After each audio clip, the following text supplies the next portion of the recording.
Jewellers first ever factory outlet లో నక్షి Mela October 25 నుంచి 2 November వరకు ఎలాంటి నక్షి ఆర్నమెంట్స్ పైన ఫ్లాట్ 9.99% VA మాత్రమే. ఈ ఆఫర్ అన్ని బ్రాంచెస్ కి వర్తిస్తుంది. దివంగత నేత మాగంటి గోపీనాథ్ కుటుంబ వివాదం ఒక్కొక్క మలుపు తిరుగుతుంది. ఇప్పటికే మాగంటి సునీత జూబ్లీహిల్స్ ఉప ఎన్నికలో పోటీ చేస్తున్నారు బీఆర్ఎస్ తరపున. ఈ నేపథ్యంలో అసలు వారసులం మేమే మాగంటి గోపీనాథ్కి అంటూ మొదటి భార్య కొడుకు ముందుకు వచ్చారు. ఈరోజు ఎంఆర్ఓ ఆఫీస్లో ఈ లీగల్ ఎయిర్ సర్టిఫికేట్ విషయంలో కూడా కొంత క్లారిటీ ఇచ్చే ప్రయత్నం చేశారు. సో దీనికి సంబంధించి అసలు వివాదం ఏంటి, రాజకీయ వారసత్వమా, ఆస్తుల వారసత్వమా, అసలు ఏం కావాలనుకుంటున్నారన్న అంశాలు తెలుసుకుందాం. ప్రస్తుతం మనతో పాటు మాగంటి గోపీనాథ్ మొదటి భార్య కొడుకు ఉన్నారు. ఒకసారి ప్రద్యుమ్న తారక్ మొదటి భార్య సతీమణి కూడా ఉన్నారు. ఒకసారి వారితో మాట్లాడించే ప్రయత్నం చేద్దాం. చెప్పండి తారక్, అసలు ఇన్ని రోజులు మీరు లేరు, మాగంటి గోపీనాథ్ చనిపోయినప్పుడు మీరు లేరు, ఇప్పుడు మీరు ఎందుకు వచ్చారు, మీరు వారసత్వం ఎందుకు కావాలంటున్నారు? అండి బేసిక్లీ ఇక్కడ వచ్చింది రాజకీయం కోసం కాదు, ఆస్తి కోసం ఏం కాదు. Main thing is identity.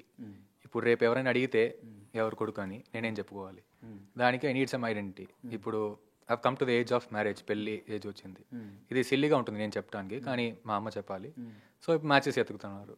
అటు 7 తరాలు ఇటు చూస్తారు కదా, చూసేటప్పుడు మీ ఫాదర్ నేమ్ ఏంటి, అది ఏంటి అడుగుతారు.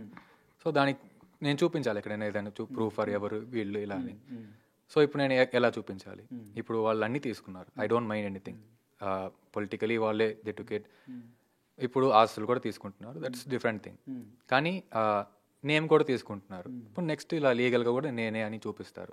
సో అప్పుడు దానికి నేనేం చేయాలి? I need some proof on my side. And ఇన్ని రోజులు ఎందుకంటే ఇది బ్రేకింగ్ పాయింట్ అని ఒకటి ఉంటుంది. ఇన్ని 3-4 నెలలు రోజు మానసికంగా అటు ఇటు ఏదో మాటలని అనవసరంగా ఒక బ్రేకింగ్ పాయింట్ ఉంటుంది. సో ఇప్పుడు ఐ వాస్ లైక్ ఇనఫ్ అని, it's time to do something అని ఇప్పుడు ఇలా వీఆర్ మూవింగ్ ఫార్వర్డ్. అండ్ మధ్యలో చాలా ఫేక్ సర్టిఫికేట్స్, ఫేక్ డాక్యుమెంట్స్ అని ప్రొడ్యూస్ చేసి దానికి అన్ని ఒక ఆన్సర్ ఇవ్వాలి. సో అది ఇప్పుడు ఆ కాల్ వచ్చింది ఎంఆర్ఓ నుంచి, వాళ్ళు సమన్ చేశారు ప్రూఫ్ చేసుకోమని. అది కోఇన్సిడెంట్లీ ఈ టైంలో వచ్చింది. సో అందుకని ఇట్స్ కమింగ్ అవుట్. కానీ డాడీ మీ మాగంటి గోపీనాథ్ లాస్ట్ స్టేజ్లో ఉన్నప్పుడు కానీ, ఆసుపత్రిలో ఉన్నప్పుడు కానీ, అంత్యక్రియలకు కూడా రాని తారక్ ఇప్పుడు వచ్చి తనకు ఐడెంటిటీ కావాలంటున్నాడు అంటే ఏం చెప్తారు? నేను ఎప్పుడు ఆయనతో టచ్లోనే ఉన్నాను. సో లాస్ట్ అని స్పోక్ కూడా ఆయన June 5th he fell sick. June 2nd, 3rd కూడా ఆయన బర్త్డే అప్పుడు I spoke with him. Relationship was good.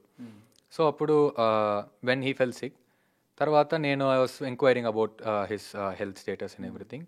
And తర్వాత న్యూస్ వచ్చింది ఇలా చనిపోయారని. తర్వాత నాకు అప్పుడు ఆయన ఫ్రెండ్ ఇక్కడ హైదరాబాద్లో ఉంటారు, మోహన్ ముల్లపూడి అని, వాళ్ళు నాకు చెప్పారు అప్పుడు. సో ఆయన చెప్పారు. అండ్ నాకు అప్పుడు కరెక్ట్లీ ఈవినింగ్ యూఎస్లో నేను ఉన్నాను, ఇక్కడ ఎర్లీ మార్నింగ్. అప్పుడు మా మదర్ ఇంకా లేగవాలి చెన్నైలో. సో ఆమెకి have to coordinate with her to do plan next steps ఏం చేయాలని. నాకు అట్లీస్ట్ 24 hours పట్టుద్ది యూఎస్ నుంచి ఇక్కడ రావడానికి. సో అప్పుడు వెంటనే ఒక 2-3 hours మా మదర్ కన్నా వాళ్ళు తర్వాత వాళ్ళే ముందు ఫోన్ చేసి మళ్ళీ ఇలా చాలా ప్రాబ్లమ్స్ అవుతున్నాయి ఇక్కడ, ఇవాళే అందరూ వస్తున్నారు, వీ హ్యావ్ టు డూ అంత్యక్రియలు అన్నీ ఇవాళే చేసేయాలి, అన్నీ ఇవాళే అవ్వాలి. కానీ ఇక్కడ మీరు అంత్యక్రియలకు రావద్దంటూ మమ్మల్ని అడ్డుకున్నారు, బెదిరించారని చెప్పారు. అసలు ఎవరు బెదిరించారు, ఎందుకు బెదిరించారు? అవునండి అదే. సో ఇవాళే చేసేయాలి ఈ ఒక్క రోజులో అని చెప్పేసి, తర్వాత నువ్వు రావద్దు అని తర్వాత నాకు ఫోన్ చేసి చెప్పి మోహన్ ముల్లపూడి గారి ఫోన్ నుంచి చేసి ఎక్స్ మినిస్టర్ అనుకుంటా, BRS ex minister Puvvada Ajay Kumar, ఆయన కూడా ఆ ఫోన్లోనే నాతో మాట్లాడి నువ్వు రావద్దమ్మా ఇది క్లియర్ వర్డ్స్ చెప్పేసి, నువ్వు వస్తే ఇక్కడ అన్ని ప్రాబ్లంలు అవుతాయి, అక్కడే ఉండు, నువ్వు రావద్దు, ఎవరి ఫోన్లు ఎత్తద్దు, ఇండియా నుంచి ఎవరైనా చేస్తారు ఎవరి ఫోన్లు ఎత్తద్దు, మేము అన్నీ చూసుకుంటాం, నువ్వు వస్తే ప్రాబ్లంలు అవుతాయి, ఇలాంటి స్టేట్మెంట్ ఇచ్చారు. ఏం ప్రాబ్లం అవుతుంది అది నేను ఎక్కువ అనుకోవాలి, ఎందుకంటే ప్రాబ్లమ్స్ అంటే అలాగే I'm separate with my mother, నేను అక్కడ ఉన్నా ఆమె అక్కడ ఉంది. సో నాకు యాక్సెస్ రీచ్ అవటం కన్నా ఆమెకి రీచ్ అవుతారు. అండ్ ఆమెని ఏదైనా whatever they can they'll do. So నాకు అదే ఇష్టం లేదు. ఇప్పుడు now we both are together, that's a different story. Whatever happens now, ఇప్పుడు బయటకు వచ్చాం కదా, I don't mind anything. And I gave intimation కూడా ఇచ్చాను పోలీసులందరికీ, వాళ్ళు ఏం రిప్లై ఇవ్వాలి అది వేరే విషయం. But then this the whole story అప్పుడు జరిగింది. పోలీసులకు ఏమని కంప్లైంట్ చేశారు, ఏమని చెప్పారు మీరు? అదండి. సో పోలీసులకి కంప్లైంట్ ఇచ్చి ఇదే మీకు చెప్పిన ఈ స్టేట్మెంట్ సేమ్ థింగ్ వాళ్ళకి ఇంటిమేషన్. ఎందుకంటే there might be any threat or something from them. I don't know what kind of threat. వీళ్ళు ఏ స్థాయి దాకా వెళ్తారో నాకు కూడా తెలియదు, ఎవరికి తెలియదు. కంప్లైంట్ ఏమని ఇచ్చారు? అవును. ఇప్పుడు ఇవాళ పొద్దున కూడా ఎంఆర్ ఆఫీస్కి వెళ్ళే ముందు కూడా ఒక ఇంటిమేషన్ పంపాను to Madhapur police station and CP Cyberabad. ఇది ఈ complaint along with the names కూడా అన్ని మెన్షన్ చేసి క్లియర్గా కంప్లైంట్ పెట్టేశాను. సో నేమ్స్ మెన్షన్ చేశారు? అదే same Mohan Mullapudi and Puvvada Ajay Kumar. So వీళ్ళ ఇద్దరు నేమ్స్ మెన్షన్, ఎందుకంటే వీళ్ళే నాతో కాంటాక్ట్లోకి వచ్చి అండ్ దెన్ దేవర్ చెప్పారు. సో బేసిక్లీ ఇవే చెప్పేసి తర్వాత మేము అన్నీ చూసుకుంటాం అని, నీకు ఏమున్న అప్డేట్స్ కావాలన్నా లైక్ ఏమేమి జరుగుతున్నాయో నేను ఫోన్ చేసి చెప్తాను అని చెప్పేసి రావద్దన్నారు. సో అలాగే తండ్రి చనిపోయాడు, అంత్యక్రియలకు రావాలి అని మీకు అనిపించలేదా? వాళ్ళు ఎంత బెదిరించినా కూడా రావాలని మీరు ఎందుకు ప్రయత్నం చేయలేదు? అవునండి, రావాలని అనిపించింది. తర్వాత నాకు మా మదర్తో కూడా నేను టచ్లో వచ్చా, ఇలా ఇన్ఫార్మ్ చేసా ఇవన్నీ. ఆమె షీ వాస్ వరీ అయ్యి ఆమె నాకు చెప్పింది, నువ్వు వెళ్తే బాగుంటుందిరా, నువ్వు కొడుకువి, నువ్వు వెళ్ళాలి అని చెప్పింది. తర్వాత అని ఆలోచించుకుంటా, కానీ వాళ్ళు ఏం చెప్పారంటే ఇది మా ఐడియా ఏంటంటే, so he was there 40 years పొలిటీషియన్గా ఉన్నారు. ఆయన కష్టపడి పనిచేశారు పాలిటిక్స్ ఫర్ హిస్ కెరియర్, అన్ని ప్రజాసేవ చేశారు, అన్నీ చేశారు. సో ఇప్పుడు same time he deserves to be అంత్యక్రియలు అన్ని ప్రాపర్గా రెస్పెక్ట్తో జరగాలి ఆ పొలిటీషియన్ లెవెల్లో అండ్ స్మూత్గా పోవాలి ప్రాసెస్. ఇప్పుడు నేను వచ్చి వాళ్ళు ఎవరో సమ్ యాంటీ సోషల్ ఎలిమెంట్స్ ఏదో గొడవలు పెట్టి, ఇది ఫ్యామిలీ మ్యాటర్, ఇది family issue, it should not come in to that thing. His career, that's a more prestigious thing. So దాంట్లో మెయింటైన్ చేసి దాంట్లో పీస్ఫుల్గా పోవాలి. నేను దూరి మళ్ళీ ఫ్యామిలీ ఇలా చిన్న పంచాయతీల వల్ల ఏదో అనవసరం గొడవలు వచ్చి. ఇక్కడ ఫ్యామిలీ విషయం అంటున్నారు, కానీ మీరు ఎలక్షన్ కమిషన్కి కూడా ఫిర్యాదు చేశారు. ఎందుకు ఎలక్షన్ కమిషన్కు మీరు కంప్లైంట్ చేశారు? ఎందుకు చేయాల్సి వచ్చింది? ఏమని చేశారు? అవునండి, ఎందుకంటే తొక్కేస్తున్నారు. దే ఆర్ సేయింగ్ దట్ ఇలాంటి ఒక పర్సన్ లేరు. మా అమ్మ ఫస్ట్ మ్యారేజ్ అవ్వలేదన్నారు, తర్వాత అలాంటి పర్సన్ నాట్ ఇన్ అలైవ్ అంటున్నారు. ఎందుకు నాట్ అలైవ్ అంటున్నారు వాళ్ళు? అంత భయం ఉంటే ఎందుకు? లైక్ లేదని చెప్పారు. అవును, నాట్ అలైవ్ అని. ఆమె she was an advocate through Chennai in bar council there. So అక్కడికి వెళ్ళి ఏదో సర్టిఫికేట్స్ అని పట్టుకొచ్చి అనవసరంగా అవన్నీ ప్రొడ్యూస్ చేశారు, some fake certificates, I don't know the exact ones. So అలానే we got that information. So ఎందుకు అలా అంత కుట్రలు ఎందుకు పంటున్నారు, దానికి వెనక మళ్ళీ ఏం ఐడియా ఉంది? సో అదంతా నాకు తెలియదు, but something big is going on. అదే ఈసీకి వచ్చి క్లియర్గా ప్రూఫ్స్తో సబ్మిట్ చేసాం wedding pictures. So according to law wedding pictures are enough to clarify పెళ్ళయిందని చెప్పడానికి. కొన్ని విట్నెసెస్ కూడా, ఆ విట్నెసెస్ కూడా మామూలు వాళ్ళు కాదు, సినిమాల్లో చాలా మంది ఉన్నారు పిక్చర్స్లో చూస్తే. ఆ పిక్చర్స్ అన్ని కూడా ఉన్నాయి. ఆ పిక్చర్ సబ్మిట్ చేశాను. తర్వాత ఈసీ కంప్లైంట్ ఏమి ఇచ్చానంటే, Sunitha garu she is not the wife at all, there is no wife concept at all here. ఇక్కడ మీడియా వాళ్ళు కూడా చెప్తున్నారు మొదటి భార్య మాలిని దేవిని. అది మొదటి భార్య కూడా చెప్పకూడదు, భార్య అని చెప్పాలి అంతే.